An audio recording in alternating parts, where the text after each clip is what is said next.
Don't miss these hidden gem games like the rest of those fools. Let's go!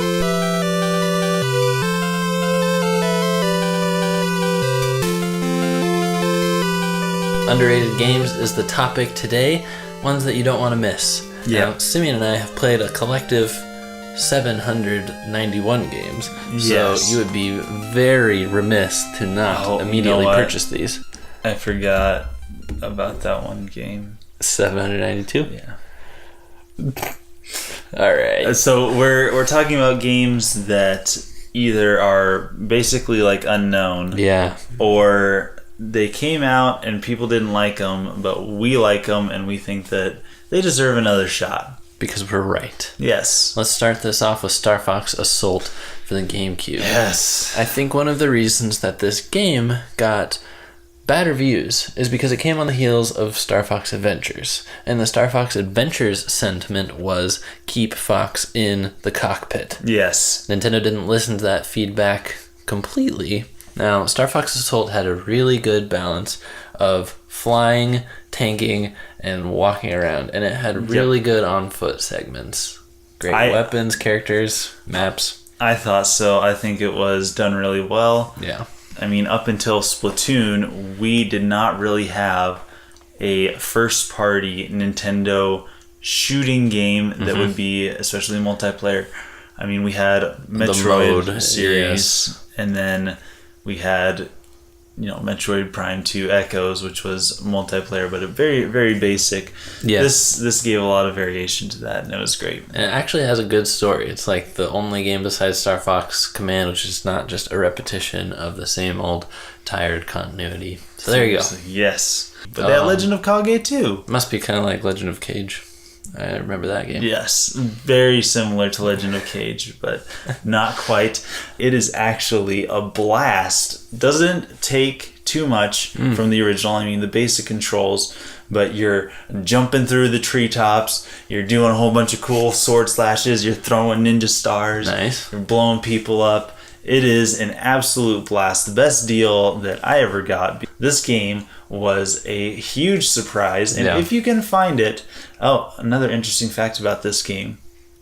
The longest time between sequel releases are The Legend of Kage and Legend of Kage 2. 23 years. I'm so glad you told that story. Wow. There's your story for the day. I know Simeon agrees with me on this one. We wholeheartedly approve of Metroid Other M. I see what you did there. It's a thing. Yeah, I see what you did there. Has fantastic gameplay. It has amazing graphics. Yes. For the Wii. It has awesome level design, great weapons. The only thing that you can rightfully complain about is, some of the voice acting / writing in the game, and it might depict Samus or women. It's not like bad for women. No. It's Samus wasn't portrayed the way you might imagine her. Yeah. So your job is to overlook that. That's fine. There's no reason that this game should only be $5. It's really a good time. For real. And there's also no reason that it should be $50 still when you go to Walmart. Yes, it should be somewhere in there. Somewhere in the middle there. Super Spike V-Ball. Or Super Spike V-Ball or Super Spike Volleyball for the NES is a classic that people just don't talk about. Originally, it was an arcade game, but if you can find the NES version, I don't know if it's on any virtual consoles. I've never heard of that.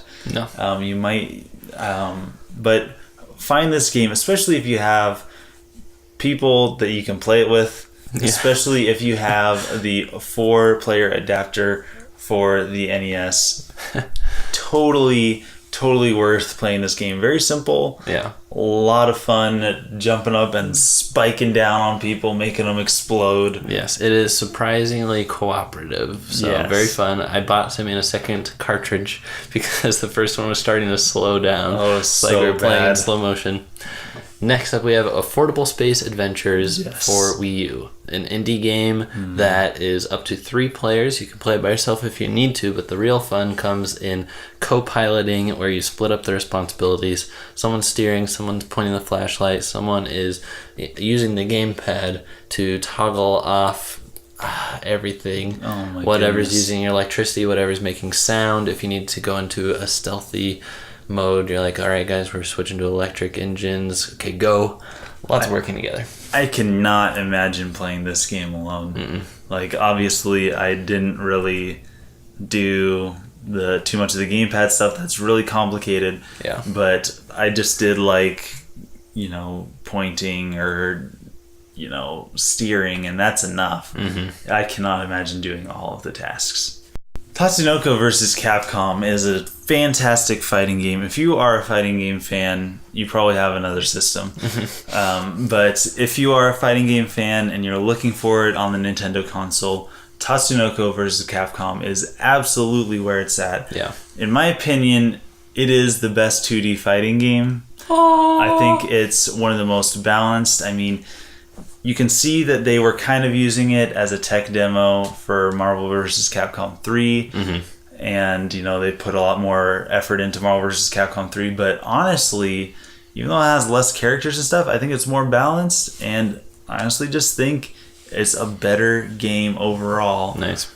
And give it a shot. If you've never played Tatsunoko vs. Capcom, start a resurgence in your community. Yeah.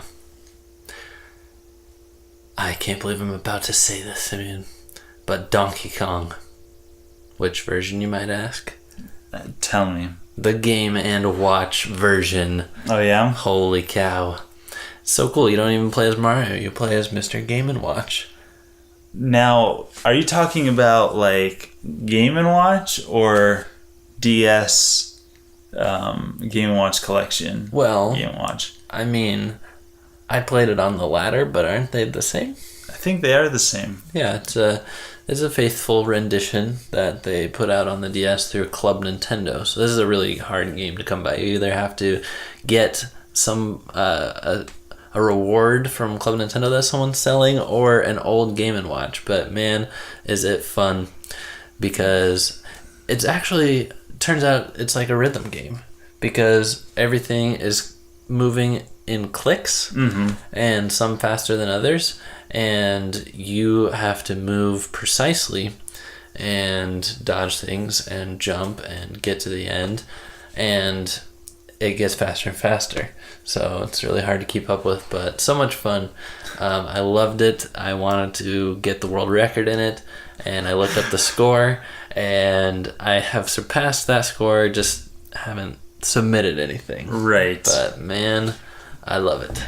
We have memories I do. of trying to record for this on multiple occasions, and it just never worked out for us. Oh well, I have the personal satisfaction. That's all you need sometimes. This one is an oldie, but I don't know if a lot of people have really played this. It's called The Guardian Legend. It's an NES game. Think like Zelda set in space where you're using a gun. This is a company currently, what they're doing is they're like making printers or something like that. Yeah. They're not even making video games anymore, or if they are, it's just, shovelware or whatever. But this game was like totally first party quality. That's cool. On the NES. Yeah. And not many people have played it or know about it, so I always am sure to recommend if somebody's like, you got an underrated game? Yes, I do. The Guardian Legend for NES is absolutely fantastic. Excite Truck and Excite Bots are must plays. Yes. Both Wii games. Excite Truck was on launch, and I was a little bit hesitant to buy it, but man, I just remember playing both of those games and thinking to myself, this is just pure fun. This is what video games should be. And I had the Wii Sports, I had Twilight Princess at launch, but kept going back to these because it is just a blast.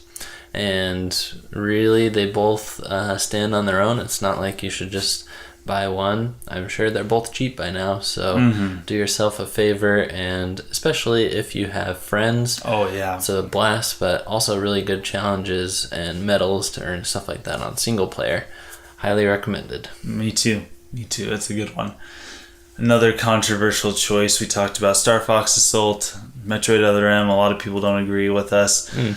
Super Smash Bros. Brawl for the Wii. A lot of people don't like it, but as the game ages, I hear more and more people talk about it in a favorable light. Yeah. And it is a really janky game. There are so many problems wrong with the game. Because Nintendo refused to patch it. Yeah. Bizarrely. There were no patches. Meta Knight is extremely broken. There are just so many things where you're playing and you're like, okay, this was really, really dumb. Yeah. But those are the things that gave this game its charm. There's Meta Knight as a whole. There's Ice Climbers, the wobbling, and if you can agree not to do those things, you're pretty good. Yeah. But just like random stuff will happen during the match, and you're like, this is totally dumb. Why the tripping is totally dumb. Yeah. But this game is an absolute blast. Yeah. It's super hokey. I mean, you have the original Smash Brothers, which was good for its time. Very few people play it nowadays. You know, there's a little scene for it. Melee, which, you know, people are super serious about. And then Smash 4, which is, you know, really solid. And then you have Brawl kind of in limbo. Go visit that. Game. Play it with your friends, and just reminisce about how weird and wacky it was. Thanks for watching. Thanks for being a part of the Nintendo Force. Don't forget to check out the different tiers on the NF Patreon. There's different reward tiers. So if there are different rewards that appeal to you, maybe, you know, pop stuff up a little bit. See you guys next time. Signing out.